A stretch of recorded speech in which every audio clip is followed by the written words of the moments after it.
చిన్మయ తేజము వాణి విలక్ష్మి పార్వతివి పావనమూర్తివి ప్రస్తుతి నా మనసమందునను నిలిచి మంగళ వాక్షరి సాగను సన్మౌని జనాశ్రిత వరద మననలేయవి వీరధర్మజ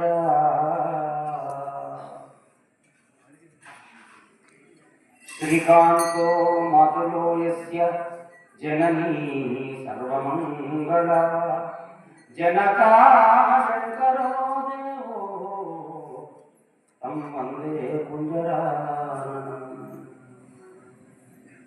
జగద్గురు పరమాత్మ కోటిలింగేశ్వర వీరధర్మజ మాత పాదపద్మములకు ప్రణమిల్లుతూ అదేవిధముగా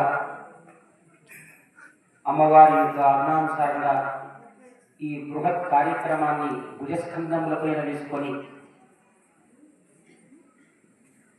అమ్మదయతో ఈ ఆశ్రమాన్ని ముందుకు నడుపుతున్నటువంటి శివయ్యనాన్న గారికి కూడా నేను ప్రణామాలు అర్పిస్తూ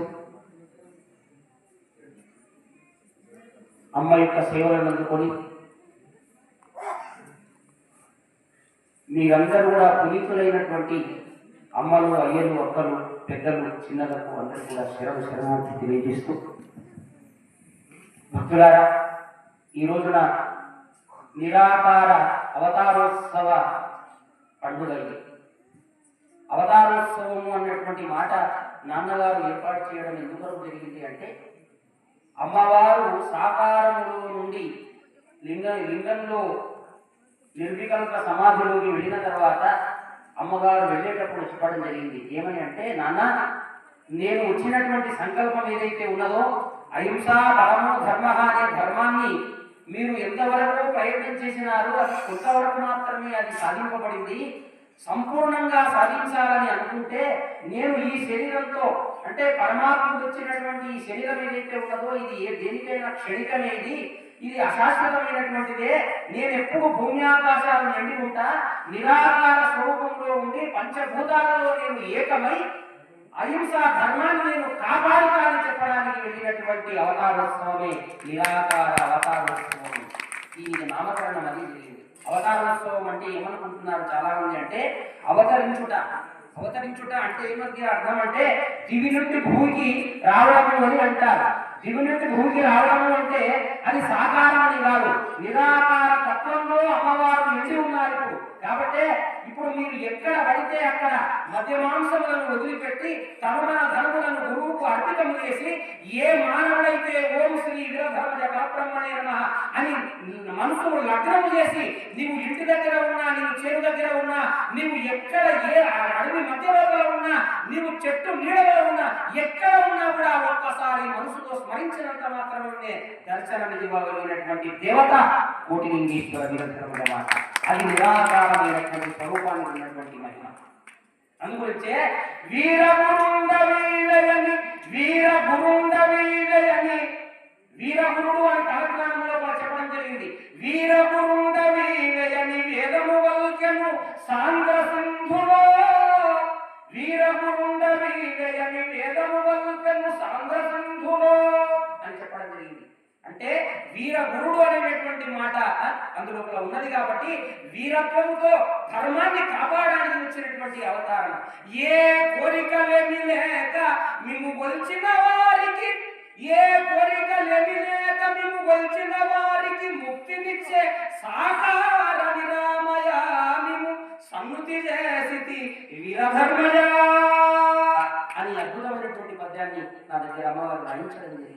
అంటే వీర సాంద్రసింధు అనేటటువంటి వేదం ఉన్నది. ఒకసారి అమ్మగారి దగ్గరికి మేము వెళ్ళినాము, నాన్నగారు కూడా ముందున్నారు. అమ్మన్నది, నాయన వేదములేని అని అడిగితే 4 వేదములు అని అంటే, నాయన ఇంకొక వేదం కూడా ఉన్నది అని అంటే మేమందరం తలదించుకున్నాం. అప్పుడు అమ్మగారు అన్నారు, మాకు అర్థం కాదు, ఇంకొక వేదము అని అంటే అదే మహాభారతానికి కూడా ఉన్నది, మేము పడితున్నాం కాబట్టి పంచమ వేదం అని అంటారు కదమ్మా అని అంటే, అది గుడార్థం ఇంకొకటి ఉన్నది, ఏమి అంటే అమ్మ చెప్పింది సాంద్రసింధు వేదము అని చెప్పడం జరిగింది. ఏ వేదము? సాంద్రసింధు వేదం. ఆ సాంద్రసింధు వేదం అంటే ఏందో మాకు అర్థం కాలే. తర్వాత మేము బాగా పరిశీలన చేయగా అప్పుడు అర్థమైంది ఏంటంటే బ్రహ్మం గారు కాలజ్ఞానం ఏదైతే రాసినారో రాసినటువంటి కాలజ్ఞానానికి సాంద్రసింధు వేదం అనేటటువంటి పేరు ఉన్నది. అది తర్వాత నాకు అర్థమైంది అమ్మగారు చెప్పిన తర్వాత. అందుగురించే అమ్మవారి యొక్క ప్రస్తావన వీరధర్మజ ఉద్భవము భక్తి ప్రదం, భక్తి జన్మసేవ్యం భక్తి ప్రదం ప్రయాగ మాధవం యాన ఉంది అని కాలజ్ఞానం లోపల పంచమహాశ్వాసం లోపల చెప్పడం జరిగింది. ఎవరైతే భక్తితో మోక్షాన్ని కోరుకునే వాళ్ళు ఎవరైతే ఉంటారో తప్పనిసరిగా ఏ కాశీ వెళ్ళినా ఏ ప్రయాణం వెళ్ళినా ఎక్కడికి వెళ్ళినా కూడా మోక్షం అనేటువంటిది మీకు లభించదు. ఎప్పుడైతే సూర్యనంది క్షేత్రానికి ఎప్పుడైతే వెళ్తారో భక్తితో వెళ్ళడం అంటే ఏదో రుద్రాక్ష మాలలు వేసుకొని వెళ్ళడము, ఏదో నామాలు పెట్టుకొని వెళ్ళడము భక్తితో వెళ్ళడం కాదు. ఏ మానవుడైతే మధ్య మాంసాలు వదిలిపెట్టి యానంటే గుట్టకు ఎవరైతే చేరుకుంటారో అటువంటి వారికి జ్ఞానం ఇచ్చేటటువంటి పరదేవత కోటిలింగేశ్వర వీరభద్ర. ఇది ఈ సూర్యనందికి ఉన్నటువంటి ప్రత్యేకత. ఇది తెలియక అందరూ కూడా ఏం చేసుకుంటున్నారంటే అరే యానందకు రావడం లేదు, ఇంత అవరావసరాలు ఏవి దాదాపుగా అంతా వచ్చే ఒక 1000 మంది కూడా లేరు అని చెప్పి మనం అందరం అనుకుంటూ ఉన్నాము. కానీ గుర్తుపెట్టుకోండి, ఇక్కడికి రావాలని అనుకుంటే వారికి పూర్వజన్మ పుణ్యం ఉండాలి. ఇక్కడికి రావాలని అనుకుంటే వాడు గత జన్మలో చేసుకున్నటువంటి పాపాలని పరిహారం అయి ఉండాలి. ఇక్కడికి ఈ గుట్టపైకి ఎక్కి అమ్మ దర్శనం చేసుకోవాలని అనుకుంటే వాడు జన్మలలో చేసినటువంటి ఆ పుణ్యపు రాసి పోగైతేనే కానీ ఈ గుట్టకు రాగలడు, అమ్మ దర్శనం చేసుకోగలడు అని మీ అందరూ కూడా నేను తెలియజేస్తున్నాను. అది గొప్పైనటువంటి విషయం. అందుగురించే ఒక మాట నేను చెప్పడం జరిగింది. పరమ దయానిధే పతిత పావన సద్గురు లింగమూర్తి, పరమ దయానిధే పతిత పావన సద్గురు లింగమూర్తి, శ్రీకర శుభయోగ లౌకిక వికార విదూర మహాప్రభావ, ఈ ధరణిని సూర్యనందిగిరి ధామ నిరంజన నీ పురాణ సచ్చరితము సర్వపాశకము సర్వజనీనము వీరధర్మయ అని అమ్మవారి యొక్క పురాణం 18 పురాణాలు ఉండవచ్చుగాక, 4 వేదములు ఉండవచ్చుగాక, 108 ఉపనిషత్తులు ఉండవచ్చుగాక, కానీ అమ్మగారి యొక్క పురాణ గాథ అది ఎటువంటిదంటే సాధు పోషణము సార్వజనీనము అనవసరమైనటువంటి సిద్ధిని పొందినటువంటి క్షేత్రము ఏది అంటే ఈ భూమండలం లోపల ఒక్క సూర్యనంది క్షేత్రమే అని చెప్పి సభాముఖంగా నేను అమ్మవారి దయతో మీ అందరికి కూడా నేను తెలియజేసుకుంటున్నాను అని మీ అందరికి తెలియజేసుకుంటూ ఉన్నాను. 2011 లోపల అమ్మగారు ఈ గుట్టపై వచ్చినప్పుడు అప్పుడు అంత వివాదాలు ఉన్నాయి. నిజంగా అమ్మగారి యొక్క పన్నాగం ఏంటంటే అమ్మగారి ఈ క్షేత్రం అనేటువంటిది ఒకరికి సంబంధించింది కాదు అని అప్పుడప్పుడు నాన్నగారు శివయ్య నాన్నగారు అంటుంటారు. అయినా మనం పట్టించుకోవడం లేదు. ఇప్పుడు సమాముఖంగా మీకు అందరికీ కూడా తెలియజేస్తున్నా నాన్నగారి యొక్క ఆజ్ఞానుసారంగా 2011లో అమ్మ సింహాసనంపైకి వచ్చినప్పుడు అమ్మగారు చెప్పినారు, నాయన శివయ్య నాన్నగారు అంటే ఎవరు కాదు నాన్న, ఆనాడు పార్వతీదేవి గణేశుడు పెట్టను, ఆనాడు వీరబ్రహ్మేంద్ర స్వామికి సిద్ధంగా పెట్టను, ఆనాడు రామకృష్ణ పరమహంసకు పెట్టను. అట్లా కాబట్టి ఆయన చెట్టు ఎక్కువ మీరు నడవండి, అదే మీకు రాజమార్గము, అదే మీకు యోగ మార్గము అని చెప్పింది. కానీ ఈనాటి వరకు కూడా మనం గురు మార్గాన్ని మనం అనుసరించలేకపోయినా ఏమనుకుంటున్నాము అంటే అయ్యో కొత్త పేరు కదా వీరధర్మజ అని అంటున్నారు, మణికేశ్వరి అని మర్చిపోయినారు అంటే అది కాదు నాయన. సాక్షాత్ అమ్మగారే వచ్చి అన్నారు, మా మీనే మకా నక్షత్రము ప్రళయ నక్షత్రంలో ఉద్భవమయ్యేది. అంతేకాదు 10 శుద్ధ 15 అంటే తీర్థనామ సంవత్సరము అంటే తీర్థము అంటే క్షేత్రము అంటే తీర్థము అంటే వర్షము అని సంస్కృతంలో ఉన్నది. అంటే వర్షము ఆరంభమైన కాలం ఏ కాలం అంటే ఆషాఢ మాసం. ఎంత నిగూఢంగా ఉన్నదో జరుగుతుంది కాలజ్ఞానం. ఆషాఢ మాసం ఆరంభమైన కాళిదాసు ఆషాఢ మాసంలో శుద్ధ 15 అంటే గురు పౌర్ణిమ రోజున మేము మధ్యమ జన్మలో ఉద్భవమయ్యేది అని అన్నారు. అంటే అటు బ్రాహ్మణ జన్మ కాదు, మరి అటు క్షత్రియ జన్మ కాదు, మధ్యమ జన్మలో ఉద్భవం అవుతామని చెప్పినారు. అంటే మధ్యమ జన్మలో అమ్మవారు ఉద్భవమైనారు. అన్ని జాతులను, అన్ని కులాలను, అన్ని వర్ణాలను కూడా మరి కాదనకుండా ఒకే ఒక మతం అహింసా మతం అని చెప్పి ఈ లోకాలందరినీ ఉద్ధరించడానికి వచ్చినటువంటి పరదేవతనే కోటిలింగేశ్వర వీరధర్మజ మాత. వీరత్వంలో ధర్మాన్ని కాపాడాలని వచ్చినటువంటి దేవత ఈనాడు మనం అలా చెప్పగలిగితే అది ఎవరికి కూడా అది అర్థం కానటువంటి స్థితి ఉన్నది. కాబట్టి భక్తులారా ఒకసారి మీరు బాగా ఆలోచన చేయండి. ఈనాడు అధర్మం కాంటవిస్తూ ఉన్నది, అన్యాయం కాంటవిస్తూ ఉన్నది. ఈనాడు అందరూ కూడా భగవద్గీత గురించి చెప్తున్నారు, ఈనాడు మహాభారతం గురించి చెప్తున్నారు, రామాయణం గురించి కూడా చెప్తున్నారు. రామాయణం నీకు అర్థం కావాలన్నా, మహాభారతం నీకు అర్థం కావాలి అన్నా అందులో ఉండేటటువంటి మూలమైనటువంటి రహస్యాలు బోధించవ నీకు వంట పట్టాలని అన్నా గురవే శరణ్యం. ఎవరు శరణము? గురవే శరణ్యం. గురవే సర్వలోకానాం విషయే భవనవచనం నిహయే సర్వ విద్యానాం దక్షిణామూర్తయే నమః. అందుగురించి నాన్నగారు ఏమంటారు నాయన అంటే, నాయన ఇదే ప్రయాగ, ఇదే కాశీ, ఇదే తిరుపతి అని భావించుకోండి నాయన. ఒక్క దేవుడే అన్నింటిలో నిండి ఉన్నాడు నాయన. ఆ దేవుడే గురువు వీరధర్మజ మాత అని ఏనాడైతే నువ్వు భావించుకుంటావో ఆనాడు నువ్వు కాశీ వెళ్తే అక్కడ లింగానికి వల్ల అమ్మ కనపడకపోతే నడవండి అని చెప్పి నాన్నగారు జరిగింది. కానీ మొన్న నేను అమ్మగారి ఆజ్ఞ తీసుకొని, నాన్నగారి యొక్క అభిప్రాయం తీసుకొని నేను ప్రయాణం వెళ్తే నిజంగా శుద్ధ ఏకాదశి ఏకాదశిలో స్నానం చేస్తే ఒక వింత కలిగింది అని మీరు వెళ్తే అసలు పనులన్నీ కూడా ఇలా దద్దరిల్లిపోతాయి. నాకు శ్రమ వచ్చలేదు అసలు. నిజంగా శివరాత్రికి నాన్న ఇక్కడ ఉంటామని అన్నారు. నేను ఎప్పుడు వెళ్ళినా 22 తారీఖు వెళ్ళినా 23 తారీఖు ఏంటంటే పోనీ వెళ్ళి 1-2 రోజులు పడుతుంది. 5 వెళ్ళిన కాదు అమ్మ భక్తులు తీసుకెళ్తే అనుకోకుండా ప్రయాణ దర్శనమైంది. స్నానం చేసినాము, కాశీ వెళ్దామని అనుకున్నాము. కాశీ వెళ్తే దాదాపు ఎంత ఉన్నదంటే 24 గంటలైతే కానీ కాశీలో స్వామి దర్శనం కాదు, విశ్వేశ్వరుల దర్శనం కాదు. అప్పుడు అనుకున్నాం గంగానదిలో స్నానం చేసినాము. అక్కడ చేసి అప్పుడు ఆ ముందు కడప దగ్గర ఒకసారి నమస్కారం చేసుకొని, తల్లి నీవే విశ్వేశ్వరుడు అయితే, ఒకవేళ మీరు విశ్వేశ్వరుడు నీవు ఒకటైతే ఇక నీ కడప దగ్గర నేను నమస్కారం పెట్టుకుంటున్నా, ఇక నేను వెళ్తానమ్మా అని చెప్పి ఒకసారి తలగా తాకించి నేను ఇలా పక్కన తిరుగుతున్నామో లేదో ఒక అజానుబాబుడు కాషాయ వస్త్రాలు వేసుకుని ఉన్నాడు. గౌరయ్య ఎన్నింతమంది రకాలు అన్నాడు. ఒక్కసారి కూడా నేను చూడలేదు.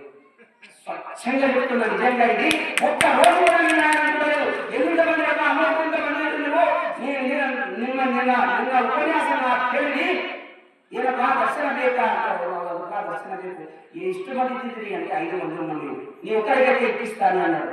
సరే పోదామని 5 మందిని తీసుకెళ్ళాడు. ఎట్లా తీసుకెళ్ళిండో తెలియదు. అది ఏం చిత్రమో కానీ అన్నపూర్ణేశ్వరి గుడి పక్కల వరకు వెళ్ళి ఆ యొక్క లైన్ లో మధ్యలోకి వెళ్ళి వాళ్ళతో మాట్లాడాడు. తర్వాత చెప్పులు అక్కడ ఇవ్వమని అన్నాడు. మా దగ్గర చెప్పులు లేవు, ఆయన దగ్గర చెప్పులు ఉన్నాయి.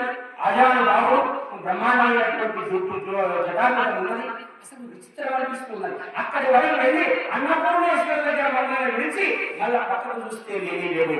అద్భుతమైన దర్శనం అర్థమైనటువంటి ఏమి నీళ్ళు అమ్మవారు, ఏమి నీళ్ళు అమ్మని మీరు ఆలోచన చేయండి. అంటే గురువు యొక్క శక్తి అనేటువంటిది ఎంత గొప్పది అంటే అది అనంతమైనటువంటి శక్తి. గురువు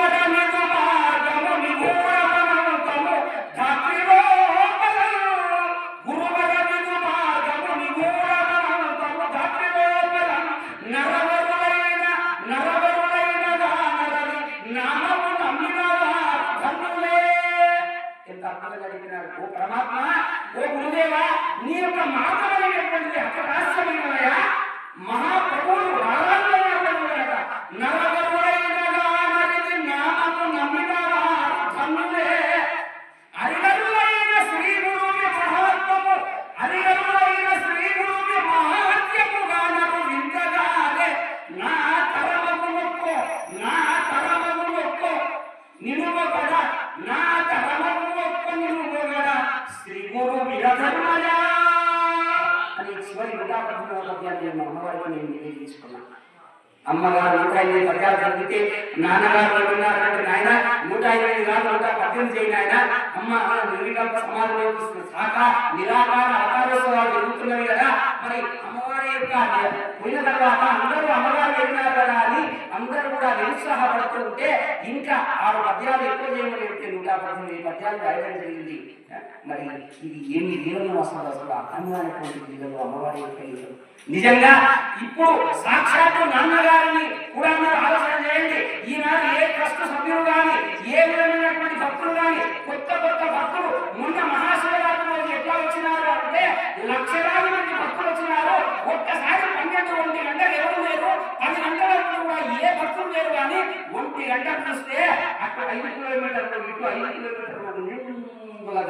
దర్శనం ఎట్లా ఉన్నదంటే సాక్షాత్ అమ్మగారి దర్శనం అన్నట్లుగా ఉన్నది. వస్తున్నారు, దర్శనం చేసుకుంటున్నారు, వెళ్తున్నారు. వారు హారతి ఇస్తూ ఉంటే అమ్మవారు అద్భుతమైనటువంటి స్థితితో మరి దర్శనం ఇచ్చినటువంటి స్థితి అనేది కనిపించింది. ఒక్క మాట చెప్పి నేను పూర్తి చేయడానికి నేను ప్రయత్నం చేస్తాను.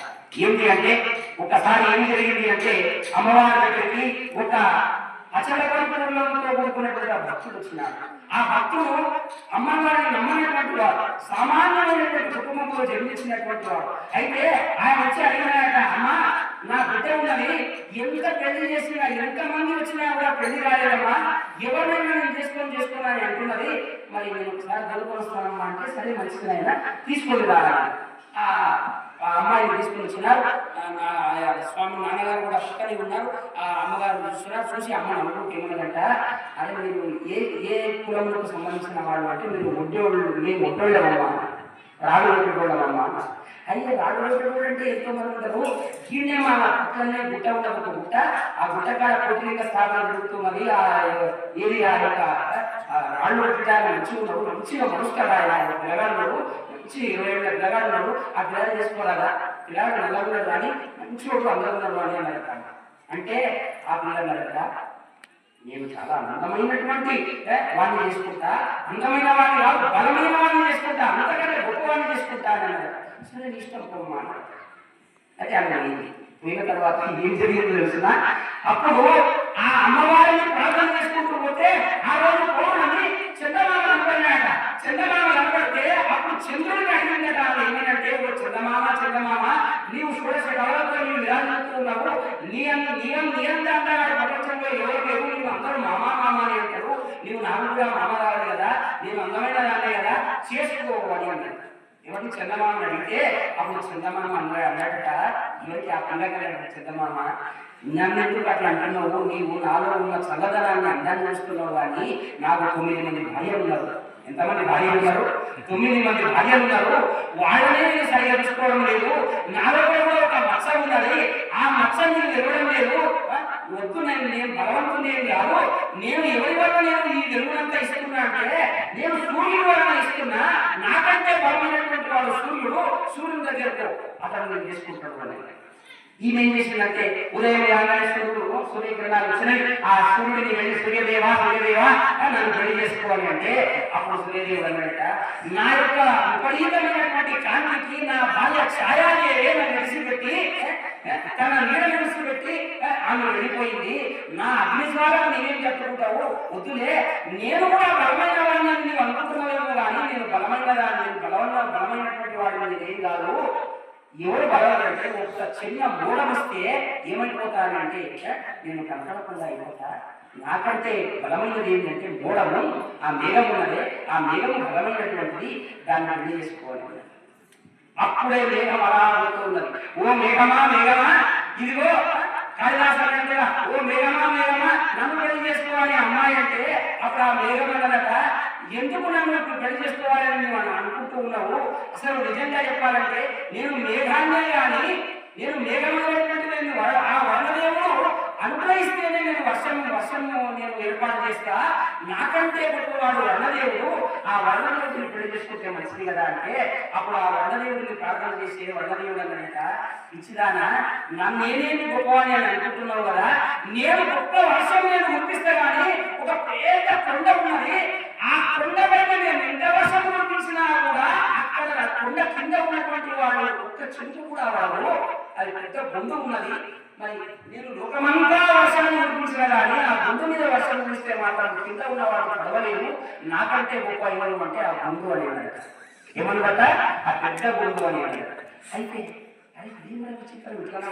ఆ బొందు దగ్గరికి వెళ్ళి, ఓ పర్వతమా మరి మనం పెళ్లి చేసుకుంటావా, నువ్వు బలమైన వాడట కదా, సూర్యదేవుడు అన్నాడు, మరి ఎవరు వర్ణదేవుడు అన్నాడు అంటే అప్పుడు అది అంటట, అందమైన దాన్ని నలుగురి దగ్గరికి వచ్చినావు, నాకంటే బలమైన వాడు ఉన్నాడు, ఇగో ఈ ఊరి లోపల ఒక ఉన్నాడు, ఒక నల్ల ఉంటాడు, వాడి చేతి లోపల ఏముంటుంది అంటే ఒక సుత్తే ఉంటుంది, తర్వాత ఒకటి శానం ఉంటుంది, వాడు అరగంట లోపల నన్ను వస్తే నేను ముక్కలు అయిపోతా.